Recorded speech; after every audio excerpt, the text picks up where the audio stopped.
Follow Paddy Power on Snapchat. The username is @ThePaddyPower, and we promise there won't be any boring snaps about gigs, the weather or the gym. Hello and welcome to the Postcast. I'm Mark Story. I'm here today with Tom Siegel, Nick Watts and Tom Nugent from Paddy Power. Hi chaps. Hello. Coming up on today's show, we'll be looking back at the action from Sandown and Punchestown over the weekend, and also a fantastic jump season in Britain and Ireland. We'll also look ahead to a really good Ascot card on Wednesday featuring 2 Group 3s.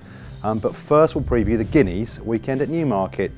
Nick, what's your fancy for the 2,000 Guineas on Saturday?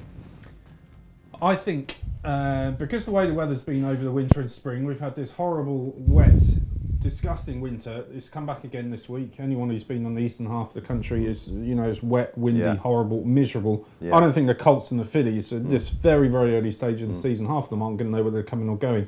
I think it heavily favours a horse who's had a run, at least, in one of the trials this year, rather than one that's coming there fresh and first time out. So I'm quite interested in the Craven that was run a couple of weeks ago. I know Massar won that very, very nicely indeed. I made the point at the time that maybe he wasn't as good as he looked and Roaring Lion wasn't as bad as he looked that day. I think there's probably something in the middle. I heard rumours that John Gosden was thinking about running Roaring Lion at the weekend, and I think that might be a good shout, and he might be a good each-way option. I don't think you become a bad horse overnight on account of one run. You look at the 2-year-old form, it's very good. The Royal Lodge worked out really well. Nelson and Mildenberger have both come out and won since.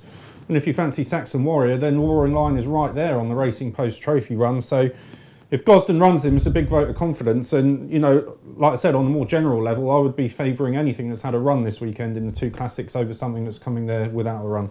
Tom, would you concur with that view of Nick's? No, I wouldn't really. I mean, I think it depends where you are. If you're in Newmarket and the rain is terrible, then yes. But I think up north, it's not been quite as bad. I think horses from Mark Johnson's yard aren't having a problem first time out. I think Aidan will have targeted the race with Saxon Warrior, so I wouldn't be totally worried about him first time up. I personally think that Gustav Klimt's probably the best one of his anyway, but I wouldn't be certain that you would have needed a run. And the other thing was I don't see Roaring Lion winning. I really don't. I mean, I get Nick's point, but all week it's been we're going for the Dante. He's a 1.25 mile horse.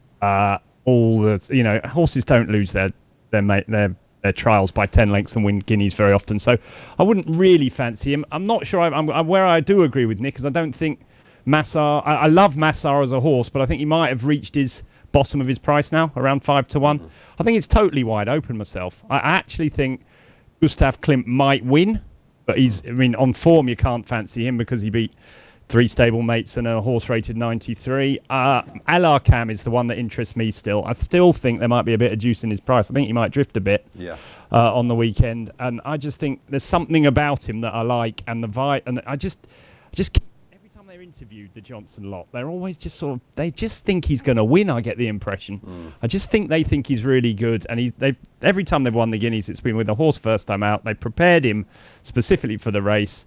I think Saxon Warrior, for example, who I love as a horse, might be looking at later on down the season. And to be honest, I don't think it's a great race. So if Alarcam is as good as they think, I think he might serve it up to Gustav Klimt, and they'd be my 2. Massar is obviously a player, but I don't think he'd want any rain. And if the rain is belting down, as they say, up until Wednesday, I think he'd be much better on good ground. So maybe for me, Alarcam, just tipping it over Gustav Klimt. Neither of you have mentioned US Navy Flag. 16 to 1, won 2 Group 1s last year. Okay, he didn't come out and perform very well at Leopardstown on his return. Would you give him a chance? What do you think, Watsy? I don't. Yeah, I don't know. I wonder if he just nicked all those races as a 2-year-old, and others would improve past him this season. That's my opinion of him at this stage. Ground's key for him as well. I think he's by Wharffront. I know he won the Middle Park in softish ground, but was probably a pretty weak Middle Park. That I think he was better on the ground, was faster in the Dewhurst. So I think it'd have to be really rattling quick for him to have a chance myself. Okay. What are the prices, Tom? Gustav Klimt is our 5 to 2 favourite at the moment and shortening up all the time. Saxon Warrior next in 9 to 2. Massar 9 to 2 as well. Alarcam 6 to 1. Without Parole 11 at 14 to 1 bar those. And what do you like, Tom? I quite like Ellercam as well. I thought that Somerville Stakes win last season was very, very good. I would agree with Tom's point about just the connections getting quite jiggy anytime they talk about him, and I'd like his price as well. Gustav Klimt I thought was very, very impressive in Leopardstown the last day, but again, he just bet Imaging, who was just fit after a run in Cork. I'm not certain about that for him, but he's probably a deserving favourite. But it's Ellercam for me at the moment at 6-1. So Ellercam very popular now. Before that, there's a Jockey Club Stakes at Newmarket. Defoe's been supplemented for this. Nick, what are your thoughts? Well, I only had a quick glance at it. Haven't long had the declarations, but you mentioned Defoe. I think he's probably the one they wanted to beat. I mean, he won very nicely in Newbury last time, didn't he? Beat Danehill Kodiak. Who's in the field again. Wouldn't see any reason why he would reverse the form. Only one bad run last year at the end of maybe quite a long season, maybe possibly over the top. But got much more in him this season.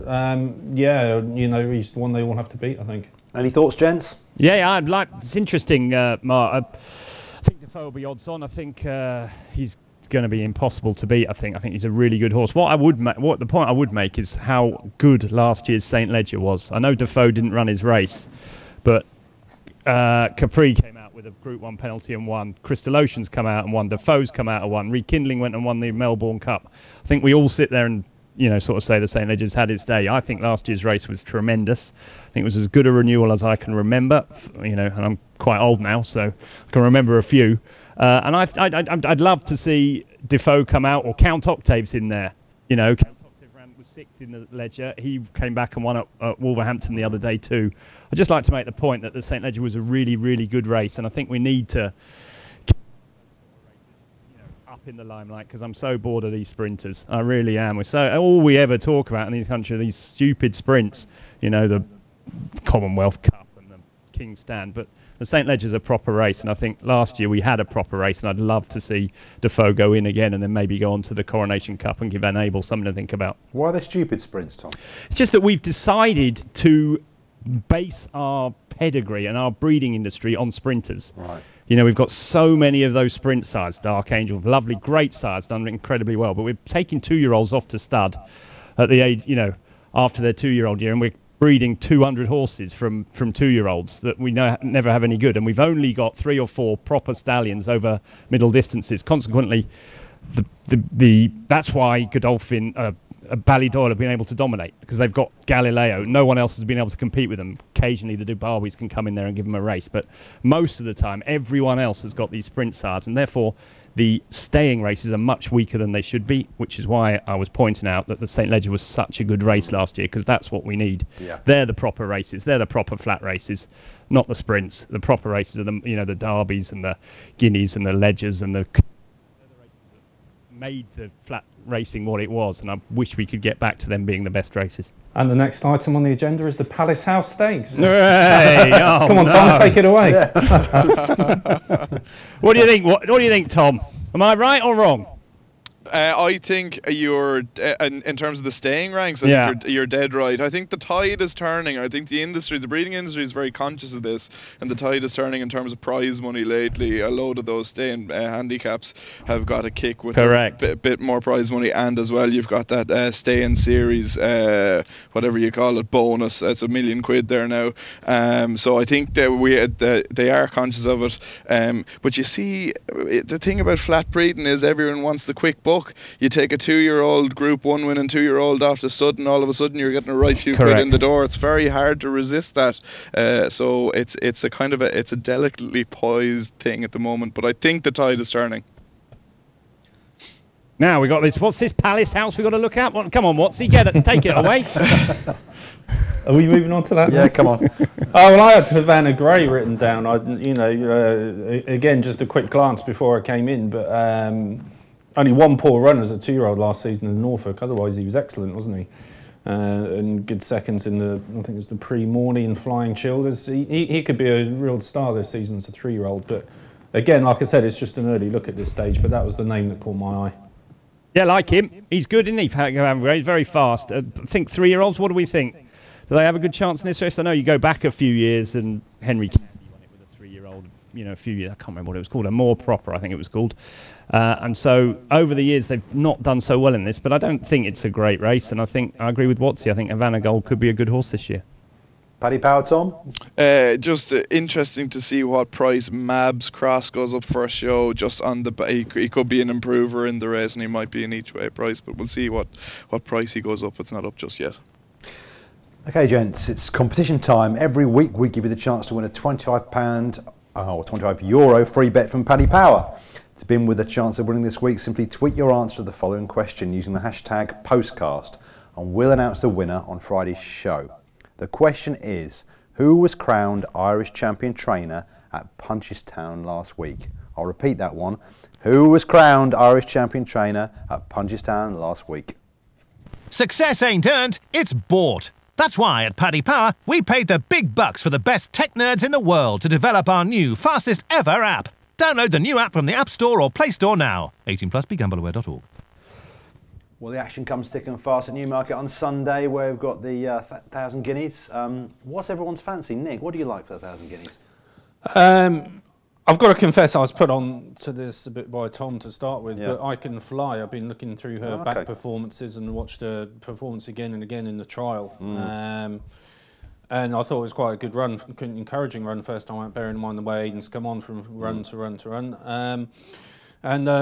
Like I said, I go back to my previous theory that I'm liking the fact that she has had a run and she comes here fit and well. So I think she could be the one for me. Soliloquy, I don't know if I've said that right, but has been supplemented. She won very well at Newmarket a couple of weeks ago. I probably prefer the pair of them, and I could see them fighting it out over Happily maybe. But really? I'd side with the I Can Fly angle at the moment. Even on the form book, you wouldn't think that way, would you, if you just looked at the form of I Can Fly against Happily?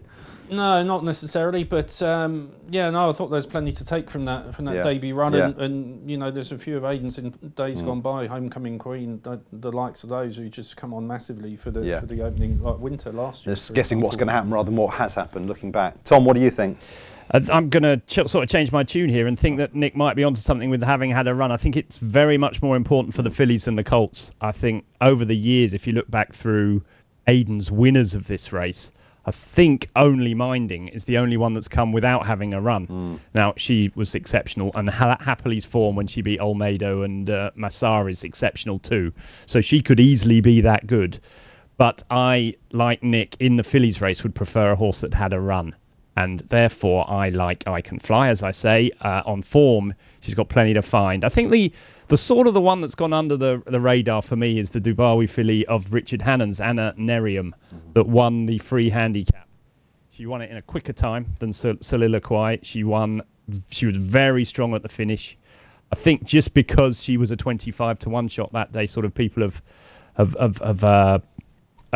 sort of denounced the form a bit, said it wasn't as good as it was. But I was really impressed with her. I think she's a really strong stayer at the trip. She's going to love a mile. She won't mind soft ground being by Dubawi. And at the prices at the moment, she'd be one I'd be looking at. But I've nailed my colours to I Can Fly a few weeks ago, and I'm definitely not going to say no to her. The one, I don't know, Tom might be able to help us here. It's a horse of Willie McCreary's in there, Liquid Amber, who I was really impressed with. She's by Kitten's Joy. It's the same sire as Roaring Lion.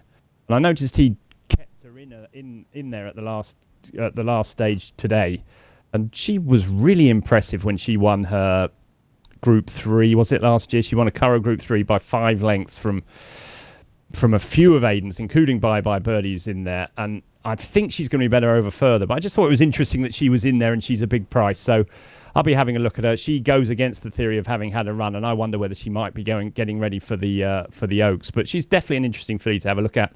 As far as having a bet at the moment, I would suggest maybe an each way bet on Anna Nerium would be the one, because I think I Can Fly might have reached the bottom of her price now at around 7-1.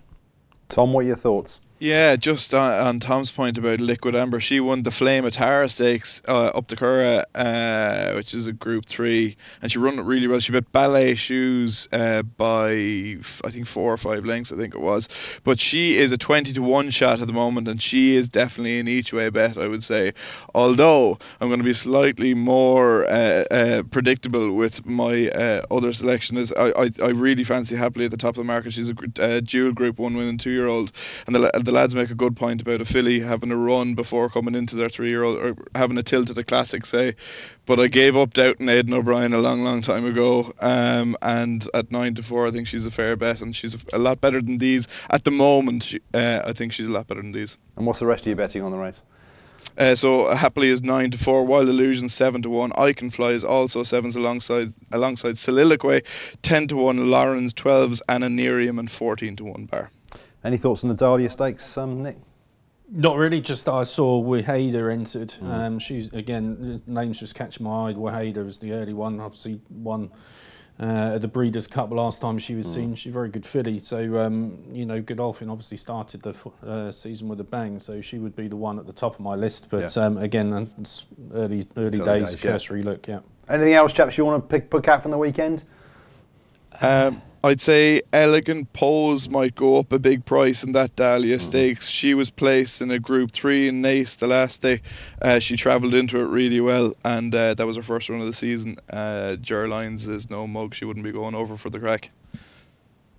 Tom? I'll leave it with the boys there. I thought, you know, the decks have only just come out for the... And we can't... I mean, Naas we haven't even got the decks for yet, so it's hard to make a prediction about those. But I mean, obviously there's so many good races. I think the thing about Newmarket on Sunday is there will be a draw effect. There's that big 6 furlong handicap at some stage. I don't know whether it's on Saturday or Sunday, but that'll be a race that punters will like to get involved in. And I think there will, because of the rain and because of the way, you know, it might be pace dictated, it might be past a strip dictated, but it's I think it's on the Sunday, and I think that's a race that punters like getting involved in, but will have the advantage of having looked on Saturday. So that would be a thing I would do. I'd be waiting until Saturday before getting stuck into any of those big handicaps on the Sunday. Have you had a look at Ascot Wednesday, Tom? Yeah, very quickly. It's cut up quite a lot, hasn't it? There's small fields, aren't there? Yeah, there are. There's only a few runners in each race. I mean, I thought it's interesting. Aidan's bringing over a 2-year-old. I couldn't see another runner he had. So to bring a 2-year-old on the plane on his own, I thought was quite interesting. I wondered whether it's by the first season sire No Nay Never, who haven't actually made a brilliant start to their sort of campaign this year. And I wondered whether that's the sort of the Scat Daddy line, which are also good at Ascot. I wonder whether they're just having a look to see whether these horses are better at Ascot on the all-weather than they have been in the soft ground at home. So I thought that was interesting. But the Sagaro Stakes is the interesting race for me. I thought it was interesting that Torsador for Jessica Harrington was coming over. But I'm interested, as I say, I was talking about that St. Ledger form. Raheen House is in there. He finished 7th in the St. Ledger. I think he's got good Ascot form. He was unlucky to not win the Queen's Vase, was it? He came late and then he beat a horse called Weekender at Ascot afterwards. I think he's quite an interesting horse for the season going forward. Not sure he'll stay 2 miles. That would be interesting, but there's only 6 in there, so it's probably not a race I'll be getting too involved in. What was the name of that O'Brien 2-year-old, Tom? It's called, in the first race, it's by No Nay Never. I'll have to... What's it called? It's called The Irish Rover. Good name, isn't it? The Irish Rover. What a good name that is. If you like the song, yeah. Yeah. Nick, anything for Wednesday? No, Tom mentioned Raheen House. I'd be quite interested in him. I think he's taking on Desert Skyline again. I think they finished 1-2 in the Bahrain Trophy last year. This race can have an impact on the Ascot Gold Cup sometimes, but I don't think it will do this year. No, I think they're a step removed from the likes of Order St George. But Brian Mean started the season reasonably well. He had a big prize winner at Newbury a couple of weeks ago, and another couple run well. Normally he's a bit of a slow starter, so Raheen House, I don't think he's ever won first time out before, but he might be ready to do himself justice, and he would be my pick. Tom, any betting on these races? No, not yet. The one I'd flag up is Torsador as well, and that staying race absolutely bombed in Dubai, but only 30 odd days later they're obviously willing to put a line through that run, and I'd say it could go well. Colm Dunhu on board. Success ain't earned, it's bought. That's why at Paddy Power we paid the big bucks for the best tech nerds in the world to develop our new fastest ever app. Download the new app from the App Store or Play Store now. 18+, begambleaware.org. Okay, let's look back on a fantastic week at Punchestown and a great day at Sandown on Saturday. What was your highlight of the Punchestown Festival? Was it Faheen's memorable win? Bruce, what about our old friend Faheen? What's the gen on him, do you think? Well, I mean, I don't know. He's going to go 3 miles, isn't he? Well, I think that's really interesting. I'll tell you why for that Stales hurdle. Nichols Canyon. 2-miler, 2.5-miler, went up to the Stairs Hurdle, won. Yanworth last year ran in the Champion Hurdle, went up to the 3-mile race, won. Identity Thief ran in the Champion Hurdle this year, went up to the 3-miler at Aintree, won. All at big prices, all because everyone thought they didn't stay. He didn't run as badly as everyone suggests in the Champion Hurdle last time. Before that, he was only beaten a length by Super Sunday, who we know was second in the world. If he went 3 miles, I think he'd be a massive player, and he's 16-1. I think he is. He's a very interesting horse going up to 3 miles. Was it the Willie Mullins 6-timer? Undersow's defeat of Douvan, Footpad's brilliance. What next for Samcro? Will he bounce back? Tell me all about Punchestown, Nick. I think from a sentimental angle, it was great to see Faheen doing what he did, and he could be called the winner some way out. I thought he travelled really, really well, and it's an easy game in hindsight, isn't it? It makes you wonder why he wasn't doing this earlier in the season, and didn't go for the Stairs Hurdle at Cheltenham maybe. But no, it's fantastic to see him win. I think from a point of view for me for the future, Bellshill I thought was really good in the Punchestown Gold Cup. I think he's turned a corner this season. He looked really good in the Bobby J on his comeback. He was mooted about going for the Grand National because he was quite well weighted in that, and subsequent events have proved that he was, but he didn't go for that. He went for the Irish National, ran a stormer in that, looked like he was going to win, got distracted at the last, didn't quite do it, but made amends this time.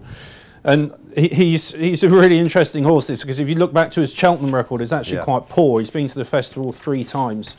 The best he's done was a distant third in the RSA Chase last season, but you look back to his previous outings, one was in the Bumper, the other one was in the Supreme Novices, which obviously you can see now wouldn't have suited him at all. And he's kind of handicapped out of the Grand National now, so he's probably going to be given a Gold Cup campaign next season. Do we forgive him his Cheltenham runs? Based on recent evidence, I'd be interested in him for Cheltenham next season, because for me, I think he's really turned a corner. So he was very impressive, and I think of the Willie Mullins Gordon Elliott thing, I think I wrote something about it in the week that Gordon came into this week with a 500 grand advantage or something like that. He'd won the Irish National. He had those 2 1-2-3s in the Grade 1 on the first day with the Storyteller and the Bumper, and he still couldn't get the job done. Now that doesn't say anything about Elliott at all, but it just shows the strength, amazing strength in depth that Willie Mullins has got. He can block out races, so even if he doesn't win them, he's picking up all the place money. I struggle to see how Gordon Elliott can ever win this trainer's title in the near future, just because Mullins has that ability to, like I said, just block out races. And if he doesn't win it, he's going to get the 2nd, 3rd and 4th. It was interesting on day 1 when he had Undersow, Min and Douvan all in one race, and basically that he was going to have pretty much a 1-2-3, not quite, but that's what he was. It was that set out. This is the way I'm going to approach this, and it went on like that throughout the whole week. It was quite extraordinary with his. He did it in the Stairs as well. Of course. Yeah, he did. Yeah, because it's easy to say now, but he had the favourites for the 4 biggest, most valuable races at the start of the week. So perhaps we should have seen it all, like Tom, who saw Faheen's second coming, didn't you, Tom? Do I really sound like that? God, it sounds like I just come out of a swimming pool with one of those things over my nose. Do I really sound? I sound like the bloke who's got tunes. Do you remember the advert for tunes? Yeah, make you breathe more easily. Yeah, exactly. God. Yeah, come on. Yeah. Yes. Did you record that before or after the race? When was that? Yeah. Well, some occasionally, very, very occasionally these days. I hope you haven't got a mortgage now after that. He was so confident. Well, I just think that we get the prices wrong about it. I mean, the thing is, if it had been a handicapper that had run badly a couple of times, everyone scrubs it off and says, we'll come back to it. If it's a good horse, they've gone immediately. Yeah, and the point is, 2 of his runs this season were just about the best form on offer, weren't they? Yeah. When he won the Morgiana and he was second in the Irish Champion Hurdle, I don't think Penhill could have been second in an Irish Champion Hurdle for starters. Yeah. Do you know what I mean? Yeah. And so we immediately put him down as, just because he didn't win the Champion, as being gone at the game, and he's 16-1. So interesting, that fact. Psychology of people. Once a horse who people have loved doesn't quite live up to that anymore, they just get dropped. They get dropped immediately. But the thing is, when we're looking at these 20-runner handicaps, Tom and Nick will know, the first thing we do is forget horses with bad runs, because that's the way you're getting into the race, isn't it? It's the way you're getting the value that we're all looking for. You think it's part of a wider plan? Yeah. Well, not necessarily, but you're able to say, forgive them. You're able to say, there was maybe a reason why that didn't run well. But when it's a good horse like Faheen, everyone goes, he's just gone at the game. Gone, yeah. But 2 of his runs said he hadn't. So that was the thing. I mean, Footpad was excellent again. I think the one horse that stood out for me, I don't know if Tom were you there, Tom? But I thought Willie Mullins' novice chaser Cadmium that won the 2-mile handicap chase was brilliant. They went like They couldn't have gone quicker. They had really fast horses, proper good horses like Speradek in there going really fast. He never came off the bridle. He took it up on the bridle. He sprinted clear and he won by 8 or 9. There is no way on God's earth he cannot be top class, in my opinion. He has to be. I know he was only rating off 133, but he was 3.5 seconds quicker than Footpad.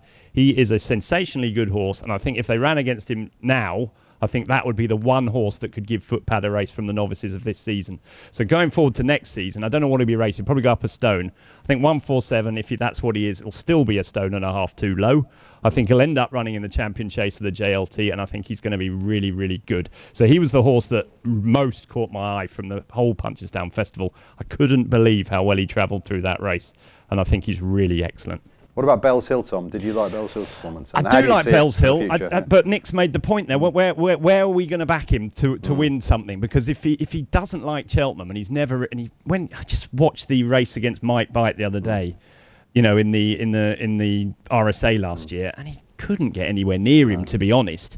And so I just don't know where I'm going to see an opportunity to back him to be a good. He might be very good, but I think he's going to have to race in those small field races now, and maybe the Irish Gold Cup or one of those for the Lexus or something like that. Yeah, if you got but he's not going to be a massive price now, is he? I wouldn't have thought because at the top of the market, but he might be 3 to 1 or 7. Yeah, maybe something like that might be a race for him.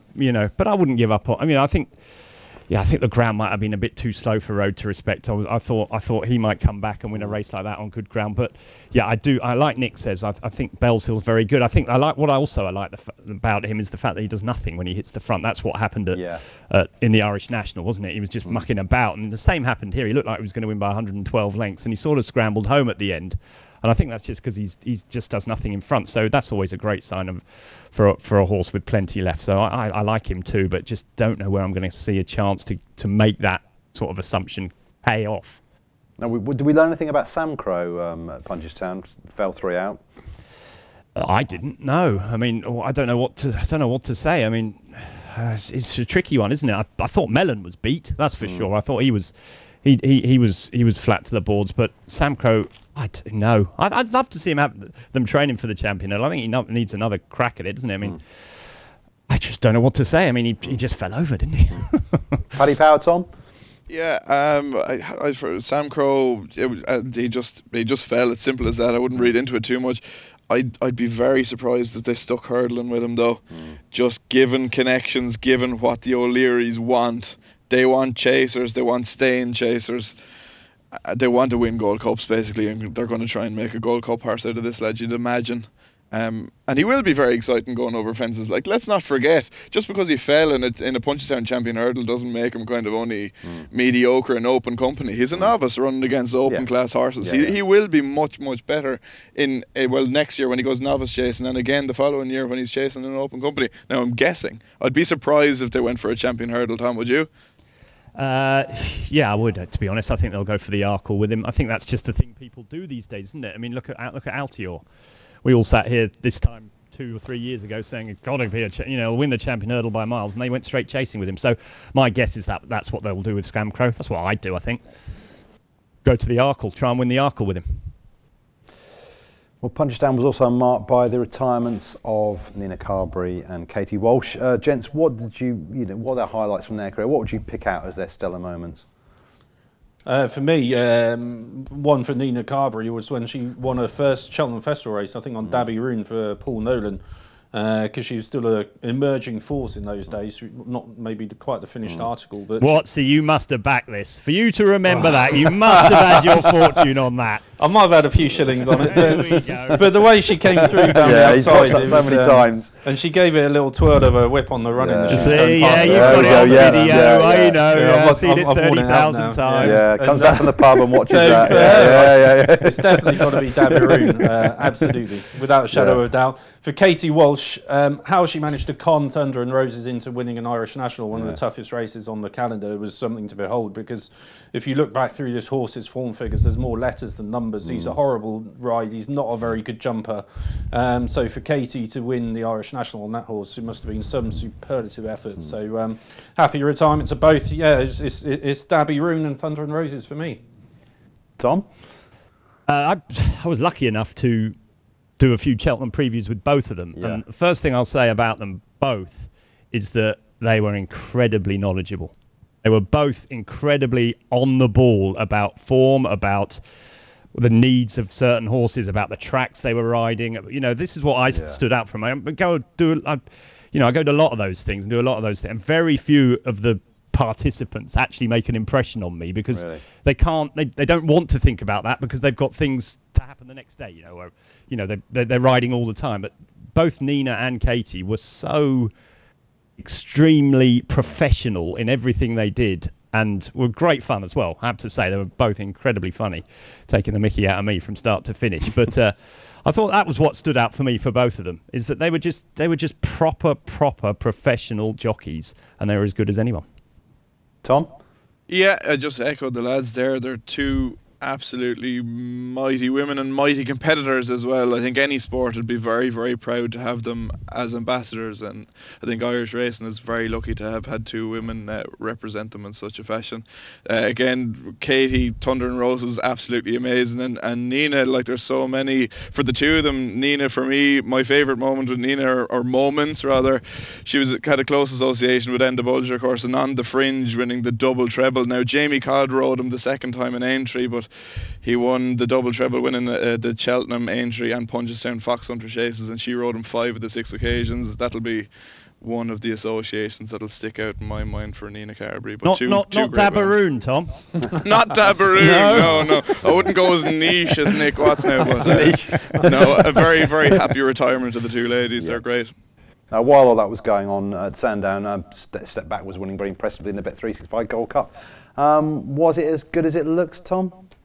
I think he was, yeah. I mean, normally you come to the Bet365 Gold Cup and the form never works out. I think there's a few reasons this year why these end of the season races might be more relevant. One, we've had soft ground basically the whole season, so therefore it's not the form isn't turned on its head comes the end of the season. Secondly, we've had these trainers, the Mullins and the Elliots and the Hendersons, keep going with all their good horses. Now I know that wasn't so relevant to the Step Back run, but I think the form will work out. And the thing that I would say about him is that he jumped the last with about 4 foot to spare.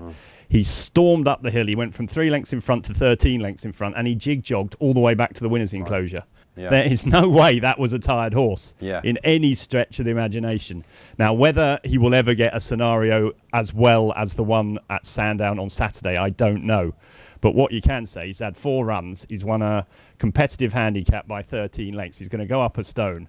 But there's plenty more in the locker for him. Whether, as I say, he'll get that scenario again, I don't know. But I tell you, if they put him up a stone, I'll be very interested in him in any race he runs in. I think they said they might be going for the Grand National and maybe try the Beecher first. But I think the key to him might be going right-handed. Okay. I think he just does lean that way. When he won at Fakenham, he jumped that way, and that would be my slight worry for him.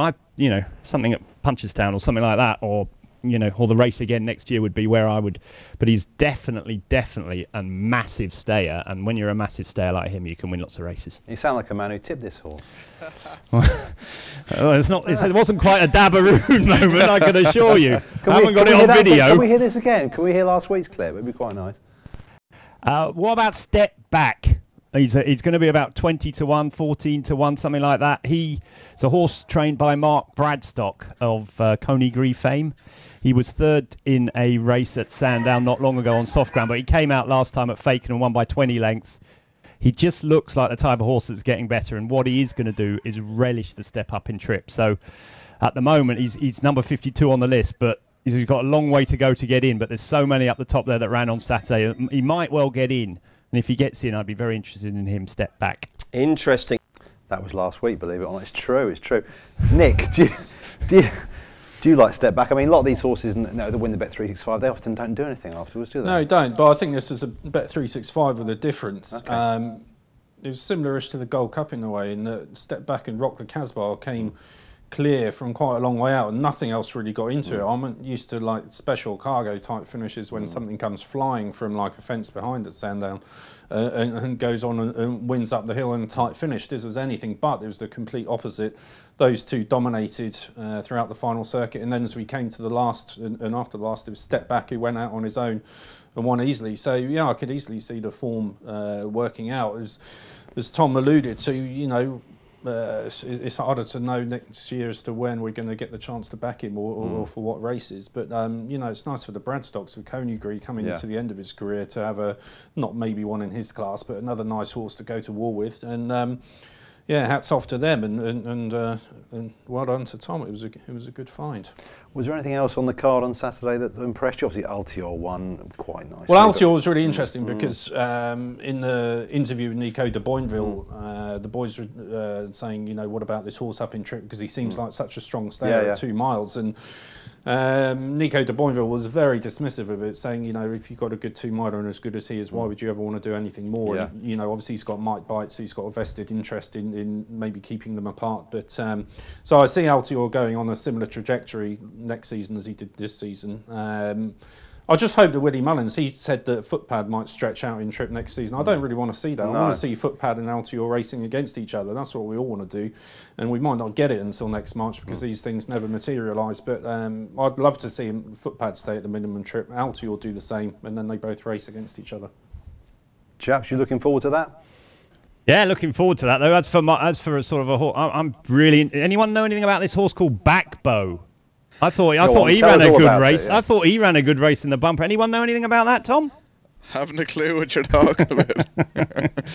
What a good race! He looked like for all the world that he was going to win, turning for home, didn't he? He just pulls too hard. What's the idea with him next year? Will he go novice hurdling? Ran a blinder. So for anyone who doesn't know, myself and my parents bred this horse Blackbow, who's second at the champion bumper during Punchestown. He was second to Tornado Flyer. Ran an absolute belter, and we've had some crack following him this season. He won the Grade 2 in Leopardstown in February and went to Cheltenham, finished 5th. He's very, very gassy in running, very gassy. But if he settles and starts jumping obstacles, I think he'd be a fair horse. Obviously, I'm biased, and I have a few of his relatives to sell. But no, I'm really looking forward to seeing him going hurdling next season. I think he could be a really, really good horse over hurdles. So will this rate your jump season highlight? Yeah, absolutely. Yeah. That would be my personal highlight. Like I can't tell you how much crack myself and my family have had going around following him and his 4 runs this season. The other big highlight for me was the absolute massive success of the Dublin Racing Festival in Leopardstown in February. That was just such a massive success for Irish racing, for Irish jumps racing, and it told when it came to Cheltenham because so many horses franked the form of the Dublin Racing Festival at Cheltenham by winning. So that was an absolutely massive success, and it's a big feather in the cap for Irish racing going forward. Well, my personal highlight was presenting person the RSA. Tom, what was yours? It has to be Cheltenham. It's always Cheltenham for me. I think I mentioned it last week when in the thing. I like the Supreme Novice. Supreme Novice Hurdle is always my favourite race of the season, and I just thought it was a breath of fresh air to see different yards involved in the win. You know what I mean? We get so used to the Hendersons and the Mullins and the, you know, and I think 8 of the last 12 or something had gone to Henderson or Mullins, and you're sort of sitting there, and Elliott won it last year, and you're sort of sitting there thinking the same might happen again. And then we had Tom George and Amy Murphy fighting it out with 2 really promising horses for next year. That was my highlight. I think it's great for the game when you see stuff like that. Not that you know, these guys are superb trainers, but they've got so many horses now that to have someone else sort of interlope into them was I just think brilliant. And so therefore that would be my highlight. Definitely the Supreme. I'm really looking forward to Somerville Boy and Kalashnikov next year. Nick, what was your niche highlight? I mean, what was your highlight? Oh, it's Dabby Room when he won the whatever race it was. So I can't remember now. 1923. Yeah, no, it's that again. No, I'd give a shout out to Aintree. I was up there for 3 days, and as Tom knows, because I've talked about it before, I love that meeting. It's a great antidote to Cheltenham. It's you know, you've got a race each day of the national fences, which is always something to look forward to. But the Grade 1s now are just as good. The handicaps are just as insolvable as the Cheltenham ones. You get horses like Might Bite going there and winning and doing good things. And the way they've kind of resurrected that meeting and made it what it is today is just fantastic. And, you know, recommend anyone to have 3 days in Aintree. It's brilliant. You'll enjoy it. Okay, good. Well, the clock moves on, and yesterday with the Prix Guineas, Cracksman went out there and won rather impressively. What did you make of the performance? Yeah, what's he going to win this year? That's the main thing. Well, I think it can win whatever they point it at. I think, what did he talk about next? Maybe the Tassels Gold Cup in Ireland, and then on to Royal Ascot. Yeah, I mean, it'll win whatever is put in front of it, I think. And as for a match-up with Enable, if the two met, I'd rather be with Cracksman. You've got to remember what they said. They all said last year that this is a 4-year-old. This is a 4-year-old hill. So whatever he does this season, he'll be much better next year.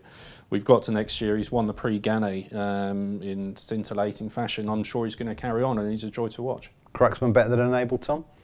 Don't know. It's an interesting one, isn't it? I mean, I hate to get on Mr. Gosden's wrong side, but I think if in hindsight he would have definitely run him in the Dante last year. He didn't run him in the Dante because the ground was soft. Now imagine saying that now. Thought the ground would be too soft for him, but I think he therefore left a derby behind. Whether it would have been the Epsom Derby or the Irish Derby, I think he would have won one of them with another run under his belt, probably both. And I think he's a brilliant racehorse. I really do. I think he's exceptionally talented. And I think he's fast as well. People always, they have him down as this strong stayer and whatever. But I think he could go back to a mile and win a Group 1 if he wanted. He was, he never had any problems at any stage in either the Guineas or the race at Ascot last year, going the trip. He was in front whenever he liked. I just think he's really, really good. And I can't wait to see him take on Enable. I think it's difficult. I think on good ground, on good fast ground, I think that's the one question mark we've still got with Cracksman, isn't it? Yeah. That his best form has been with Give Underfoot. I know it wasn't very fast yesterday at all, but it was still early season good ground. So Royal Ascot in the summer on very fast ground might be an issue for him, or the King George might be an issue for him. But I love him. I think he's a great horse. Tom, what else you got to say about Cracksman? Yeah, no, he's just very, very, very good. We caught him in the betting. He's 6-4 from 7-4 for the Prince of Wales now, and he got chopped for the King George as well, 5-2 from 4. They talked about the Tatskull Cup and the Prince of Wales as more likely targets. I wouldn't be surprised if he got a mid-season break and went for something like the Irish Champion Stakes and then went to France. The Arc might be the time where himself and Enable clash. It's worth bearing in mind if you do fancy Enable to get the better of him. Those 3-year-old fillies get an awful lot of weight in the Arc, and she won't get those same conditions this year. So Golden Horn, I was going to say, not Golden Horn. Cracksman will be on the better side of the weights there, but it's a really, really tantalising encounter. It's one to look forward to. The first Sunday in October. I'll be counting down the days. Can I ask a quick question of Watsy? Oh, go ahead. Just a quick one, Watsy. Cracksman versus that good horse Dabiroon. Who do you fancy? Cracksman wouldn't see which way Dabiroon went, not with Nina Carter on board. That was bothering me. Right. While I've got you there, Tom, what's your weekend eye catcher? I thought there were a couple at Sandown. The obvious ones, Crystal Ocean, Adayeb. But I thought the winner of the Isha Cup was really good. David Ellsworth's horse, and I've forgotten its name. Help me out, someone. Merlin Magic, was it? Something like that? Merlin Magic, yeah. I thought he was really good. I noticed he ran in the Racing Post Trophy last year, and obviously that was a bit too much for him. I think he's a better horse than that. And before that, in his Nottingham Maiden, he'd beaten Savannah Star and all those, that horse that won the...